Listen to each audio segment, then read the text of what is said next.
You know that feeling, don't you? That peculiar modern paradox where you spend the entire day absolutely flat out. I mean, emails piling up, meetings stacked back to back, your phone constantly buzzing with notifications, you're scrolling through endless feeds, reacting to inputs. You're busy, profoundly busy, completely exhausted by the sheer volume of activity. Uh-huh. Swamped. Exactly. And yet when the evening finally arrives, you look back and you have this strange, unsettling sense that you haven't actually accomplished anything substantial.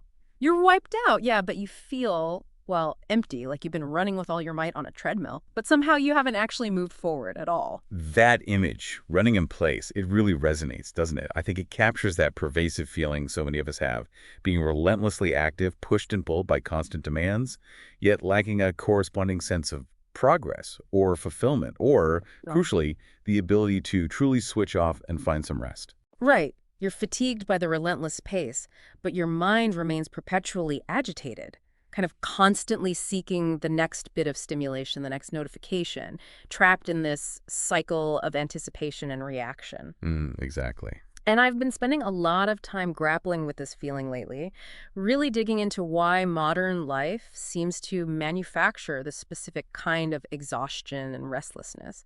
Why are we so busy but feel so profoundly unproductive? Why are we consuming more information than ever before but feel so empty inside? What's actually going on beneath the surface of all this activity? And the ideas we've been exploring, they offer a pretty compelling perspective on this. They suggest this state isn't merely, a collection of individual failures or character flaws, but maybe a symptom of something fundamental about the structure and speed of contemporary existence. Yeah. There's a powerful line of thought that describes this condition as the effect of what one prominent thinker calls the accelerated society.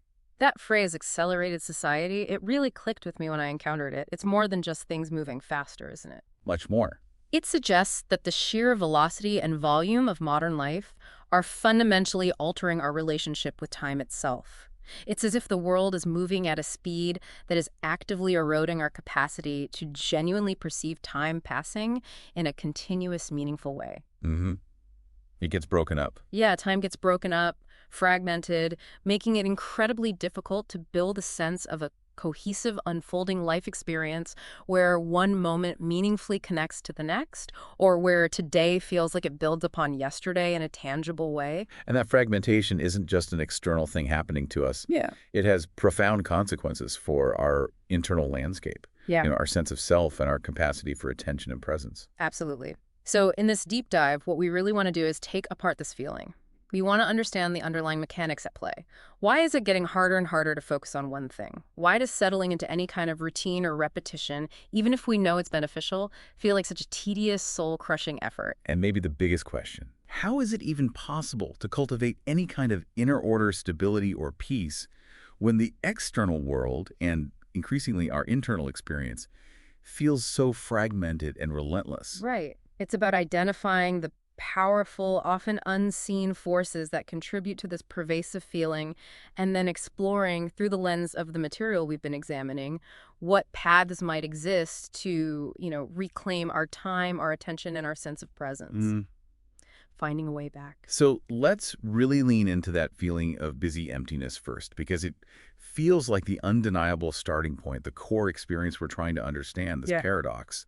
You wake up and the gears start turning immediately. You're dealing with work obligations, personal tasks, Yeah. managing life in general. You are, by all accounts, active. Definitely active. And by the end of the day, you are genuinely physically and mentally tired. Your shoulders might be tight, your eyes strained from screens, your brain feels like it's buzzing with disconnected frequencies.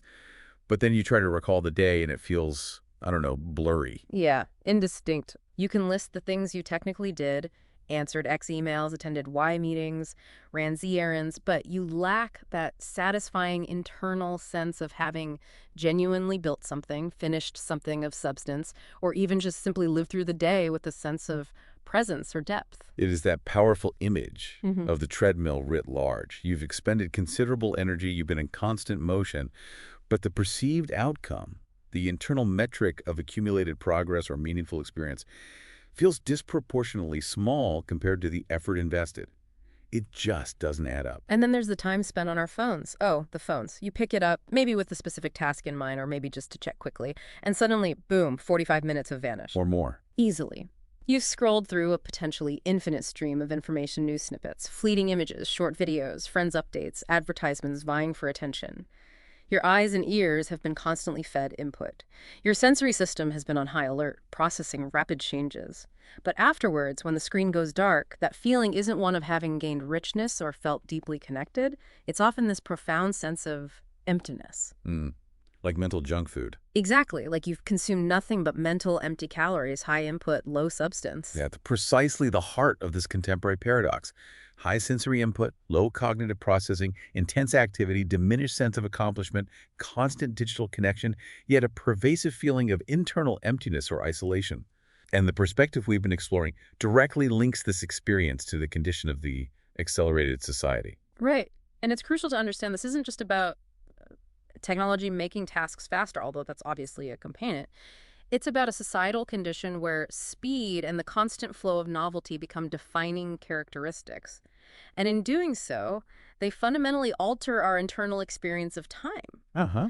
Time feels different. Yeah, time isn't a river flowing smoothly anymore. It's presented as a series of discrete, rapidly changing, often disconnected moments. This makes it incredibly difficult for us to perceive a continuous flow, to see how 1 hour builds into the next, how one day connects to the last, how experiences accumulate into a coherent life story. It fragments time, and in turn, it fragments our sense of self within that time. And when your experience of time is broken into these small, discontinuous pieces, it becomes inherently challenging to build that sense of continuity, of a life narrative that feels stable and meaningful. This difficulty is where those big questions we mentioned earlier really hit home and demand our attention. Yes, these are the questions that feel so urgent when you're living this reality. Like, why is it so incredibly hard for so many of us to simply focus on one task, one conversation, one book, one quiet moment for a sustained period anymore? It feels like our attention is constantly being pulled in a million different directions simultaneously. It really does. And why does any form of routine, any repetitive practice, even if we intellectually know it's good for our well-being or skill development, feel like a tedious, soul-crushing chore that we have to force ourselves through with sheer willpower? And perhaps the most crucial question this perspective raises. In a world that feels increasingly fragmented, accelerated, and demanding, how is it even possible to build any kind of inner order, any sense of stability, grounding, or peace? How do we find stillness, presence, and meaning in the eye of this perpetual societal storm? So let's zero in on that first question about focus, because it feels fundamentally intertwined with this idea of the accelerated society. It's like we've lost the ability to simply be in a moment without the need for constant external input or internal agitation. This is where the concept we've encountered, serial perception, becomes incredibly insightful. I mean, think about your own habits, or just observe people. How comfortable are you just standing still, waiting for a train or a bus, without immediately feeling the urge to pull out your phone and find something to look at? Guilty as charged. It's almost automatic. And how many people can comfortably eat a meal, even alone, without needing a screen playing in the background or scrolling through content? I know, I struggle with that. That blank time, those little pauses, feel not just boring, but genuinely uncomfortable. There's this restlessness, this urge to fill the space with something, anything. And this perspective suggests that this discomfort arises because we've become deeply conditioned, perhaps even addicted, to constant input, to novelty, to the next rapidly changing stimulus. Even the design of much modern digital content, from short videos to news feeds, is predicated on packing intensity and rapid shifts into tiny, digestible bursts. The format itself trains us. The format itself encourages this jumping, this constant switching. Okay, so serial perception, as I understand it from this material, isn't about deeply engaging with one thing. It's about this constant, almost involuntary jumping between different stimuli, different inputs, like rapidly flipping channels on a TV, but with our eyes, our ears, and our thoughts all doing the switching. Mm-hmm. We're trained to expect the next thing, the next hit of novelty, immediately, seamlessly. Precisely. And the consequences for our cognitive abilities, particularly our attention, are significant and, frankly, concerning. This constant switching doesn't allow the brain the time or space to settle, to dwell, to integrate. It fragments our mental landscape. Right. The source material uses that striking metaphor, describing our attention as becoming like a shattered mirror. Wow. Shattered mirror. You see countless tiny images, reflections of all the different inputs, but none of them are whole, clear, or sustained enough to form a complete picture. That image is really powerful. You become incredibly adept then at the surface level of receiving input, seeing, hearing, scanning vast amounts of information very quickly. Your capacity for rapid intake increases. Sure, but your capacity for processing that input, for understanding it deeply, integrating it into existing knowledge, forming coherent thoughts, building robust memories, or engaging in sustained critical reflection, the capacity erodes. You see countless things, yes. But you struggle to genuinely understand or meaningfully connect with any one of them in depth. So what this perspective seems to argue is that this mode of serial perception, this constant rapid jumping between stimuli, isn't just a distraction. It's presented as a fundamental root cause of the pervasive attention deficit so many of us experience today. Our very way of perceiving the world has changed, making deep focus inherently challenging. And it also reshapes our understanding of what genuine rest or recovery involves. It suggests that true rest isn't just idleness, passively doing nothing in a state of depletion. It's about deliberately creating space for the consciousness to pause, to not be constantly bombarded with new input, to allow for the slow, quiet process of integration. Ah, okay, so it's an act of pausing. It's about trying to let those scattered pieces of the shattered mirror settle, perhaps even connect. Letting the scattered attention find a moment of stillness. If we can't tolerate those moments, if our attention is perpetually fragmented, then experiencing anything deeply, learning a complex subject, engaging in creative work, having a profound conversation, or even just fully appreciating a simple single moment becomes a significant uphill battle. And that leads directly into the second big question that emerged from exploring this condition. Why does routine, why does repetition feel so utterly awful sometimes? Why does it feel so tedious, so soul-crushing? Because if your attention is already a shattered mirror, trying to do the same thing repeatedly must feel particularly jarring, devoid of novelty or stimulation. And the common narrative is always about self-discipline, isn't it? We blame ourselves. I just don't have enough willpower. I'm not disciplined enough to stick to this habit. Oh, absolutely. And I think that's a powerful internal pressure many of us feel.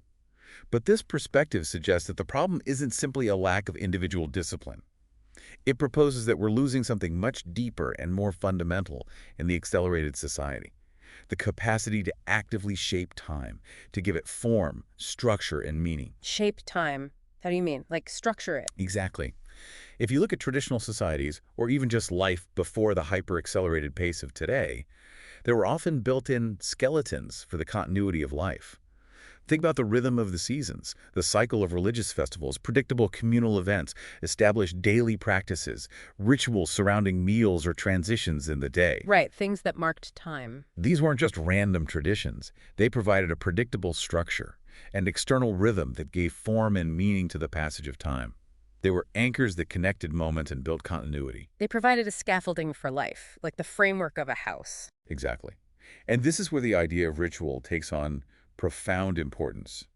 The source material quotes Antoine de Saint-Exupéry, who wrote that ritual is the dwelling place of time. The dwelling place of time. That's a beautiful phrase. It suggests time isn't just something that happens to you. Ritual is where time can reside, where it can feel solid and meaningful. Yes. Ritual isn't simply doing the same thing repeatedly. It's doing something repeatedly in a way that imbues it with significance. It takes a potentially mundane action and elevates it, providing emotional and psychological anchors in the flow of daily life. Ah, okay. Without these anchors, without this capacity to imbue repetition with meaning, repetitive actions can feel utterly monotonous, meaningless, and soul-crushing, precisely because they lack that dwelling place. And I can see how that connects back to the fragmented attention.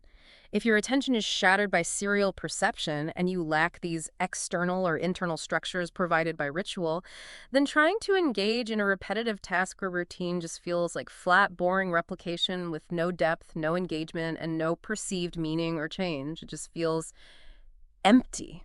The source uses a very relatable modern example here: the experience of many people who transition from structured full-time employment to freelancing. Oh yeah, I've heard about this. Many report facing deeper anxiety, difficulty structuring their days, and struggling with motivation, even though they technically have more freedom. And while it's easy to dismiss this as just, a lack of discipline, This perspective suggests the deeper problem is the sudden loss of that external structure. Those built-in anchors, the commute, the fixed work hours, scheduled meetings, the defined end of the workday that the 9 to 5 environment provided, even if it was unconsciously. exactly. Freedom without structure can quickly become overwhelming or devolve into this pervasive anxiety about how to fill unstructured time meaningfully or productively. So the core insight here is that ritual isn't merely a pleasant addition or a romantic anachronism for special occasions. It's presented as a fundamental logic for actively constructing order and meaning in life, particularly in a world that has lost many of its inherent external structures. So it's not a waste of time to engage in ritual. It's framed as an essential investment in creating meaning, internal stability, and a sense of continuity. It gives us a thread to hold on to in the flow of time. hmm And this shifts our entire perspective on repetition itself. Perhaps the problem isn't the act of doing something again, but how we are doing it, the way we are engaging with the repetition. That feels like a really crucial distinction, because our knee-jerk reaction is that repetition is inherently boring, something to be avoided at all costs.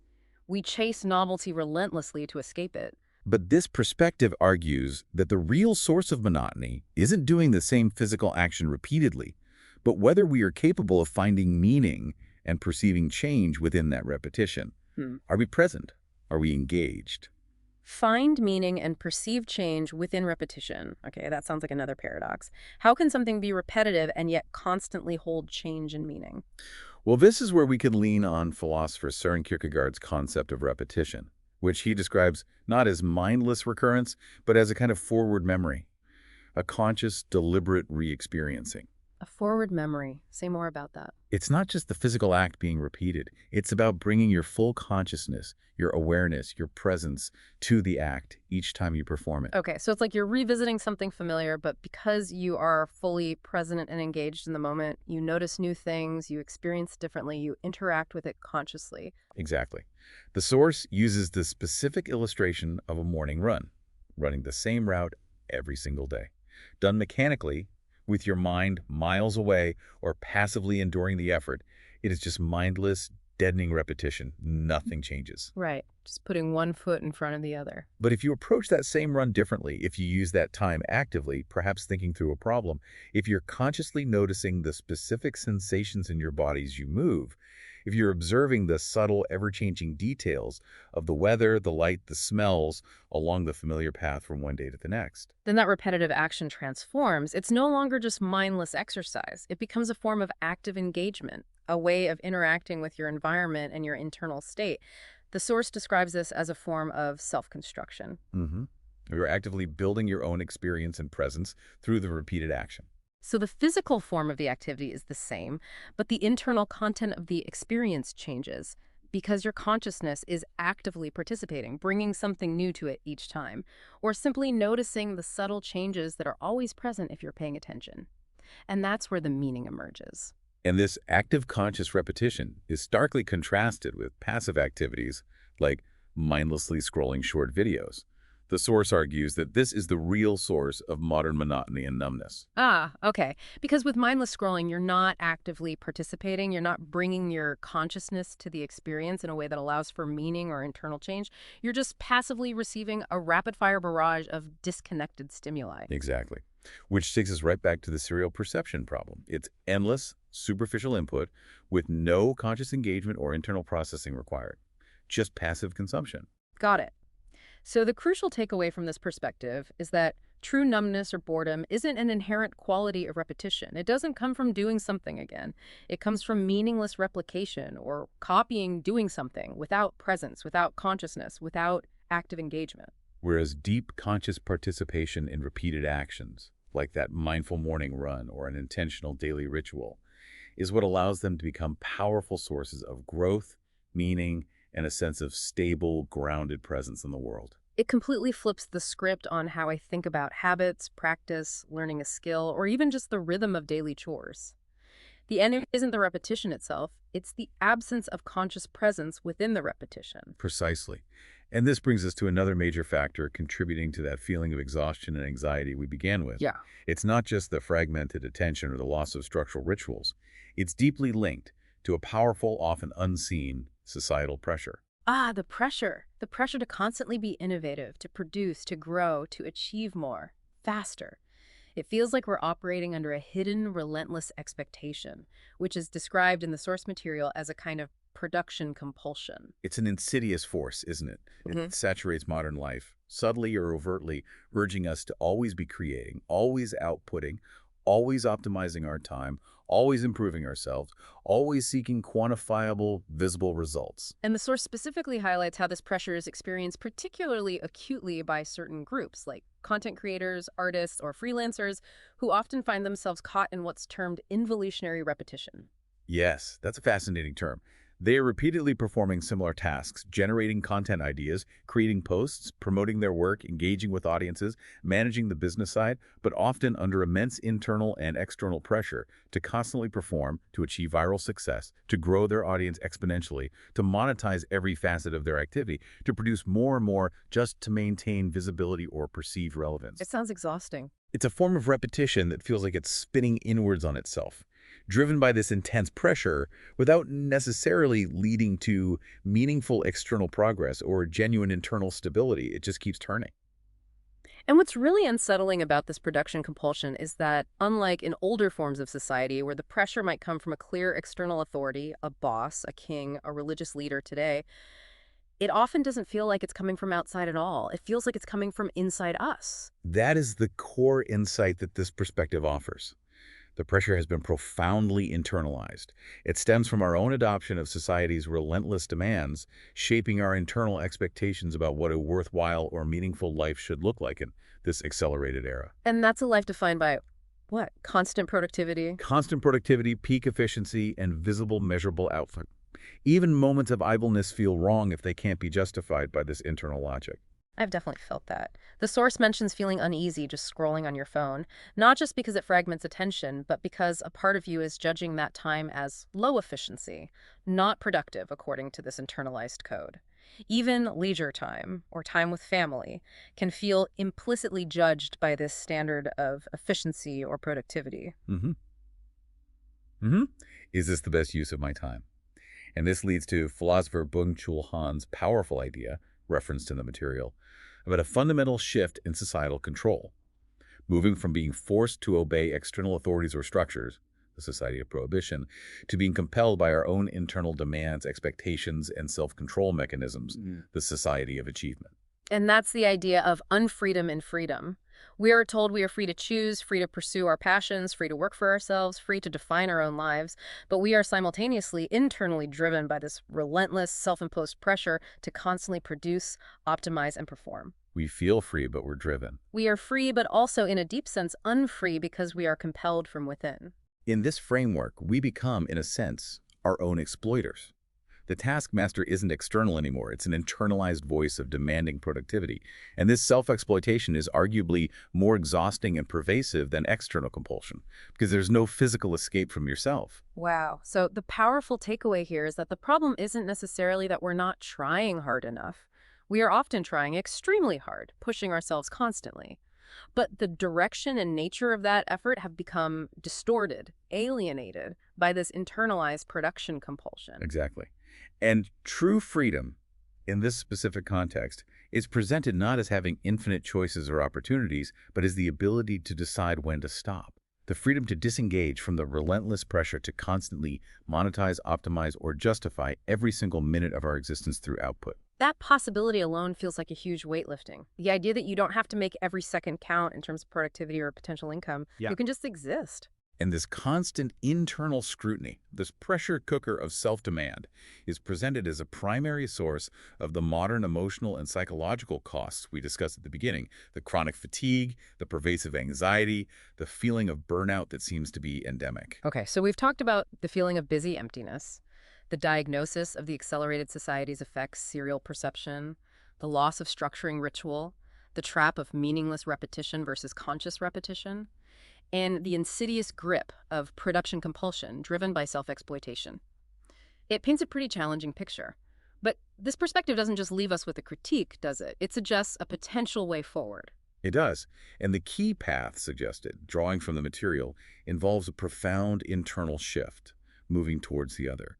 and in doing so, beginning to let go of what's sometimes referred to as self-attachment or ego, which is seen as being amplified by this self-focused, achievement-driven pressure. Moving towards the other, what does that mean in a practical sense? Is it simply about being more altruistic or nice to people? It's broader and deeper than just conventional kindness, though that's part of it. The other, in this context, isn't limited only to other human beings, although our relationships are certainly central. It can be a loved one, yes, but also someone who might be impacted by your work or actions, a child, a friend, a community, Okay. or even something non-human in the natural world. A tree you pause to observe, an animal you care for, the beauty of a landscape. The core idea is that after being potentially trapped by a self-centered perspective, one that's often reinforced and amplified by technologies and algorithms designed to cater only to you and your preferences, we need to learn to deliberately shift our gaze outwards, How so? to see the world not just through the narrow lens of how does this affect me, Mm. or what can I gain from this, but to try and see it through the eyes of others, or from the perspective of something outside of our own immediate self-interest. The source material provides a really powerful psychological example from the work of Irvin Yalom, a renowned psychotherapist. He describes a patient who was crippled by the fear of death, a very intense, self-focused existential anxiety. I remember that part. What ultimately helped this patient find a way through that paralyzing fear wasn't abstract philosophical reasoning about mortality, but the concrete, tangible responsibility of caring for a child. Exactly. The patient's overwhelming fear of his own inevitable end became less debilitating when his focus shifted from his own self and fate to the ongoing needs, well-being, and future of someone else. The realization that his actions had meaning and consequence for someone else provided a source of stability, purpose, and grounding that an exclusive focus on his own existence and anxieties could not. That's incredibly profound.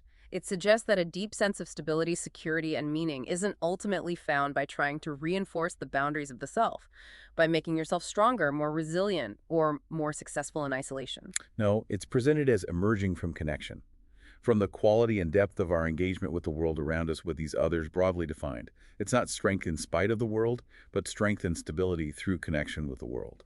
The source also includes a personal anecdote about writing that resonates with this idea.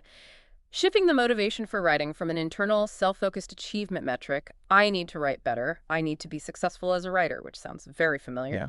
to an external, other-focused impact question.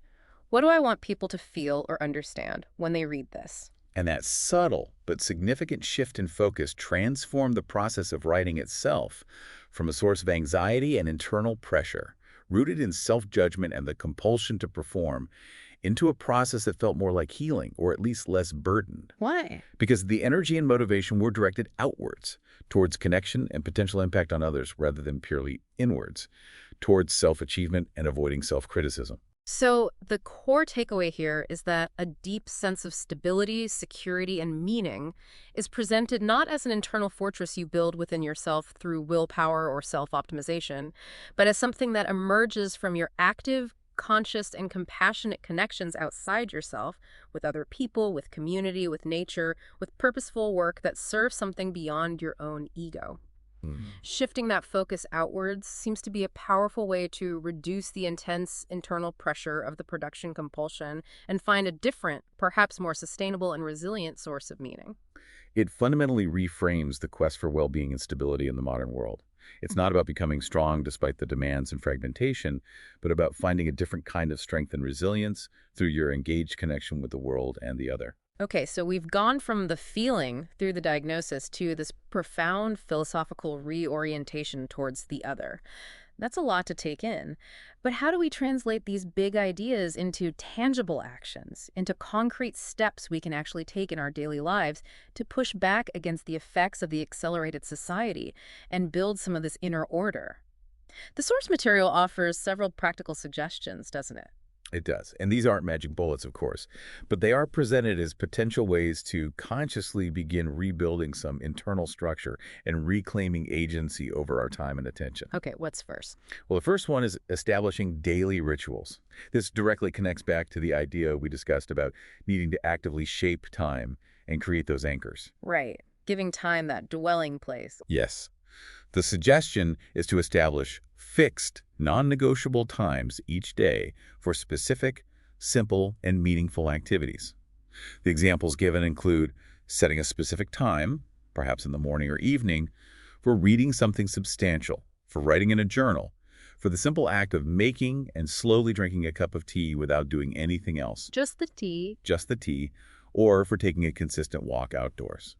And it sounds like even short rituals, maybe just 5 or 10 minutes, are important. The point isn't necessarily the duration, but the consistency, the intentionality, and the presence you bring to it, right? Absolutely. It's about consciously creating a predictable anchor in a day that might otherwise feel completely fragmented and chaotic. A moment where time feels like it has that dwelling place again. Exactly. It's actively imposing structure and meaning onto time, rather than letting the day simply happen to you. It's about approaching these repetitive actions with consciousness, like that conscious morning run we discussed. Okay, that makes sense. What else? Another practical step is reducing the frequency of information intake. This seems like a direct countermeasure to the serial perception problem we talked about. Fighting the fragmentation. It is. The suggestion is to implement practical methods to regain control over the flow of information, rather than being constantly reactive to it. This means things like setting specific, limited times during the day to check email, social media, or instant messages, rather than having notifications constantly interrupting your focus. Turn some notifications off, maybe? Right. The goal isn't necessarily to become uninformed, but to break the cycle of continuous fragmentation caused by those constant pings, alerts, and the urge to switch tasks or contexts. It's about creating larger blocks of uninterrupted time where your attention can settle on one thing more deeply. It's about reclaiming your attention from the external forces that constantly demand it, even in small, incremental ways. Making conscious choices about input. And linking back to finding meaning through connection with the other, another suggestion is consciously integrating other-oriented goals into your life. Yeah, this one's interesting. This means deliberately shifting your focus, at least partially, from purely achievement-based goals centered on personal success, wealth, or status, which are often fueled by the production compulsion, to those that explicitly consider the impact on others or contribute to something beyond yourself. So asking different questions about your work or actions. Exactly. It's about reframing your effort around questions like, who does this benefit? Or what meaning does this create for someone else? Or how does this contribute to my community? This feels like a powerful way to counteract that internalized self-exploitation. Your drive isn't solely coming from that demanding internal taskmaster focused on your output. It's also coming from a sense of contribution and connection to something external. And it provides a form of validation and meaning that isn't solely tied to internal metrics of personal success, which can feel pretty freeing. It helps break the feedback loop where your worth feels entirely tied to your individual productivity and output. I find the next concrete step particularly fascinating and challenging in our modern mindset. Consciously practicing useless perception. Sounds contradictory. And that's precisely why it's highlighted. It's about intentionally engaging your senses with things that have no productive purpose whatsoever, according to the logic of efficiency and productivity that governs so much of our day.